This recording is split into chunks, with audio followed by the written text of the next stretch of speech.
Assalamualaikum warahmatullahi wabarakatuh. Selamat datang di channel kami. Mari kita simak cerita kali ini.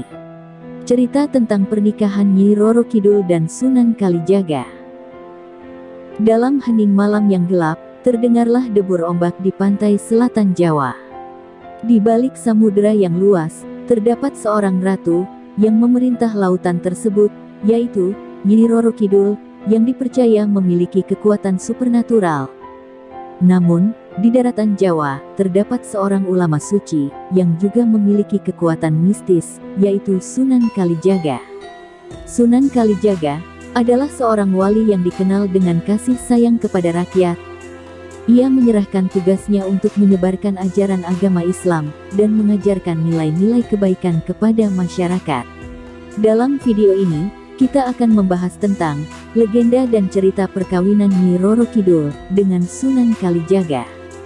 Berikut perkawinan agung Nyi Roro Kidul dan Sunan Kalijaga. Kisah perkawinan agung antara Nyi Roro Kidul dan Sunan Kalijaga ini bisa jadi hanya merupakan legenda tutur semata, atau hanya merupakan mitologi. Menurut fakta sejarah yang sebenarnya, Sunan Kalijaga hanya menikah dengan Dewi Saroh, putri dari Maulana Ishak. Dari pernikahan tersebut, keduanya dikaruniai putra dan putri, yakni Raden Umar Said atau Sunan Muria, Dewi Rahayu dan Dewi Sofia.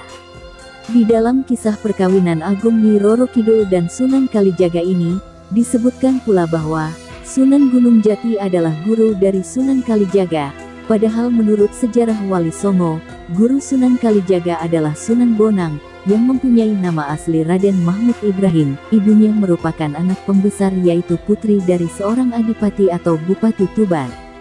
Sementara itu, relasi antara Sunan Gunung Jati dan Prabu Siliwangi tercatat dalam fakta sejarah. Sebagai cucu dan kakek, nama asli beliau adalah Syarif Hidayatullah. Ayahnya bernama Syarif Abdullah, seorang bangsawan Mesir yang menikahi Nyai Lara Santang, putri Prabu Siliwangi. Para Santang diubah namanya menjadi Syarifah Mudai. Sejak menikah dengan Syarif Abdullah, sepeninggalan ayahnya, sekitar usia 20 tahun, Syarif Hidayatullah pulang ke tanah leluhurnya dan berhasil menyebarkan Islam di Jawa Barat. Sebelum beliau mendirikan Kesultanan Cirebon, dan sebagai Sunan Gunung Jati.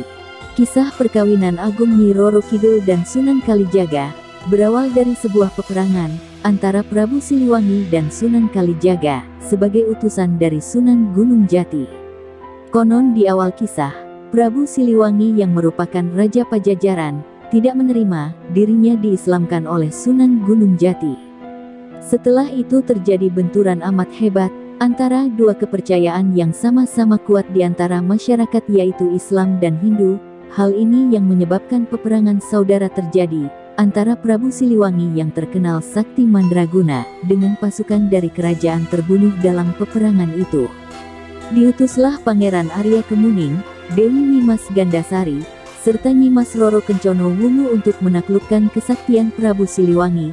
Mereka ternyata gagal, karena itu akhirnya Sunan Kalijaga diutus untuk menghadapi sang Prabu Siliwangi, namun lagi-lagi Cirebon kalah. Kisah Sunan Kalijaga dengan Nyi Roro Kidul atau yang bernama asli Dewi Nawang Wulan pun berawal dari sini. Sunan Gunung Jati mendapatkan petunjuk atau syafaat bahwa untuk menaklukkan Prabu Siliwangi hanya bisa dilakukan dengan menggunakan tombak Kaira Rakso. Ini adalah tombak sakti milik Nyi Roro Kidul. Diutuslah Sunan Kalijaga untuk menemui Nyi Roro Kidul guna untuk mendapatkan tombak sakti itu. Saat bertemu Sunan Kalijaga, perasaan cinta hati Nyi Roro Kidul mulai bersemi.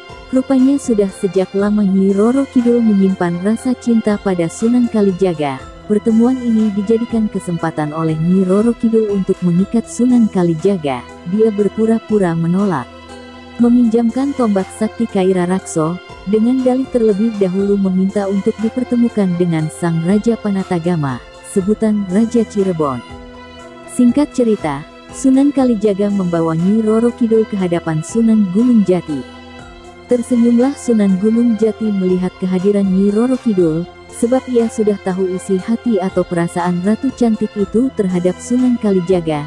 Kemudian Sunan Gunung Jati mengundang Sunan Kalijaga untuk masuk Kaputren, lalu berkata, "Wahai Kalijaga, sebenarnya tidak ada yang lebih mulia terkecuali dasarkan pada keagungan syiar Islam. Menikahlah dengan Ratu Kidul atas nama Islam, serta bukanlah lantaran nafsu." Maka Sunan Kalijaga patuh sebab beliau menganggap Sunan Gunung Jati adalah gurunya. Singkat kisah, hubungan Sunan Kalijaga dengan Nyi Roro Kidul siap berlanjut ke jenjang pernikahan.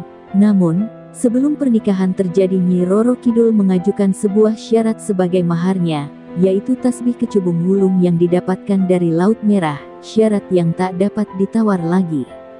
Sunan Gunung Jati pun meminta muridnya untuk memenuhi syarat mahar tersebut, dengan bertawakal kepada Allah Subhanahu wa Ta'ala. Sunan Kalijaga menyanggupinya hingga tiba pada hari yang telah ditentukan. Beliau pun pergi ke Gunung Cermai untuk bertafakur serta meminta perlindungan dan petunjuk pada Allah Subhanahu wa Ta'ala. Pada malam keempat tafakur, Sunan Kalijaga mendapat sebuah isyarat yang tidak diketahui pasti dari mana datangnya. Suatu ilafat mengatakan bahwa akan tiba seorang yang menuntunnya untuk menunjukkan di mana tasbih kecubung wulung berada.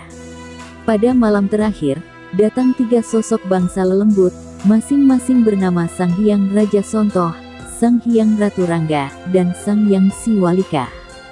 Ketika bangsa lelembut itu membawanya ke tepian Laut Merah, kedatangan mereka disambut oleh pendamping gaib Ratu Bilqis. Atas ini termasuk Raja Agung Raja Sulaiman. Diberikanlah sebuah nur Nabi Sulaiman, berwujud peti kayu berukir yang berasal dari alam astra. Di dalam peti berisi tasbih kecubung wulung yang sakti berbahan batu kecubung giok. Setelah mendapatkan tasbih kecubung wulung, maka kembalilah Sunan Kalijaga menemui gurunya Sunan Gunung Jati. Tasbih kecubung wulung dipersembahkan sebagai mahar perkawinan dengan Nyi Roro Kidul. Dengan mahar ini, Sunan Gunung Jati kemudian menikahkan Sunan Kalijaga dan Nyi Roro Kidul. Setelah resmi menikah, maka sesuai perjanjian Nyi Roro Kidul harus menyerahkan tombak Kaira Rakso kepada Sunan Kalijaga, yang telah menjadi suaminya. Setelah mendapatkan tombak Kaira Rakso, Sunan Kalijaga segera menghadap Sunan Gunung Jati. Tombak itu diserahkan kepada sang guru. Oleh Sunan Gunung Jati, pusaka itu diberi tambahan 1 tombak di atasnya untuk disatukan dengan tombak lagi, sehingga pusaka yang semula memiliki 7 cabang, serta 1 jalur atau tajirujing di sampingnya, berubah menjadi 9 cabang. Namanya pun diubah menjadi Tombak Pusaka Agung Buana Nirwana Cakra Langit. Dengan pusaka Cakra Langit inilah, pada akhirnya Prabu Siliwangi dapat ditaklukkan oleh Sunan Kalijaga. Keduanya melakukan perang tanding sepanjang 7 malam berturut-turut, dan setelah digunakan untuk menaklukkan Prabu Siliwangi, Tombak Buana Nirwana Cakra Langit akhirnya dimuseumkan di Keraton Laut Pantai Selatan. Pusaka ini menjadi bukti ikatan cinta antara Nyi Roro Kidul dengan Sunan Kalijaga. Demikianlah kisah percintaan antara Sunan Kalijaga dan Nyi Roro Kidul, sebuah perkawinan yang sebenarnya hanya bertujuan untuk menaklukkan Prabu Siliwangi. Konon Nyi Roro Kidul menyadari bahwa penaklukan ayahnya itu membuat perang antar saudara tidak dapat dihilangkan lagi. Namun sang ratu juga menyadari mungkin ini rangkaian takdir yang tidak dapat dihilangkan lagi. Terima kasih sudah menonton.